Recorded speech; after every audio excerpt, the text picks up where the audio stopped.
figure it out if it can work, otherwise they won't hear it. Is it okay? Sometimes the Holy Spirit needs a bit of help from technology.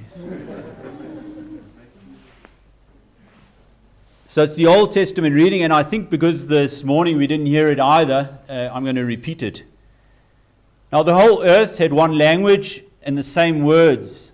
And as people migrated from the east, they found a plain in the land of Shinar and settled there. And they said to one another, "Come, let us make bricks and burn them thoroughly." And they had brick for stone and bitumen for mortar. Then they said, "Come, let us build ourselves a city and a tower with its top in the heavens, and let us make a name for ourselves, lest we be dispersed over the face of the whole earth." And the Lord came down to see the city and the tower which the children of man had built. And the Lord said, "Behold, they are one people, and they have all one language, and this is only the beginning of what they will do, and nothing that they propose to do will now be impossible for them. Come, let us go down and there confuse their language, so that they may not understand one another's speech."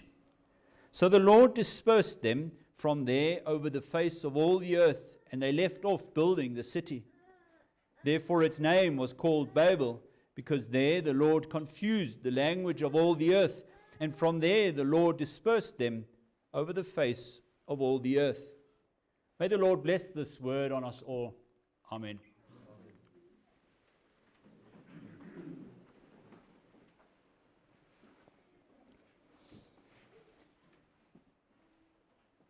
A few years ago, I remember my dad telling us a story that Uncle Jeep from Pretoria once approached him and said to him, "Our salvation is coming from the north."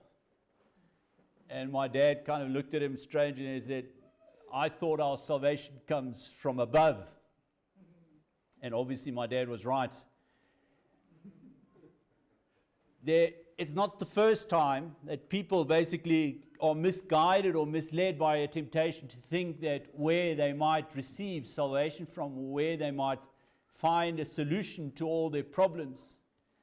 Across history, this is kind of repeats itself, and we'll have enough chances to look at various examples. Our sermon text is at the end of what we call the Urgeschichte in Germany, the prehistory. And in essence, these first 11 chapters of Genesis kind of summarize fundamental issues of our human race that not only kind of happened once upon a time long ago, but rather seem to repeat themselves in history. When the fall of man, Adam and Eve, our first parents, they were tempted by the snake or by the devil to try and be like God. And that's kind of repeated itself so often, where people kind of fall for the temptation of thinking that, you know what, we've got this, we can deal with this. But they get kicked out of the Garden of Eden, partly not only as punishment, but also to protect them from not reaching the tree of life that is in the middle of the garden. And it's amazing how this tree of life seems to entice and invite many people even today, where they kind of think we're striving to get hold of that tree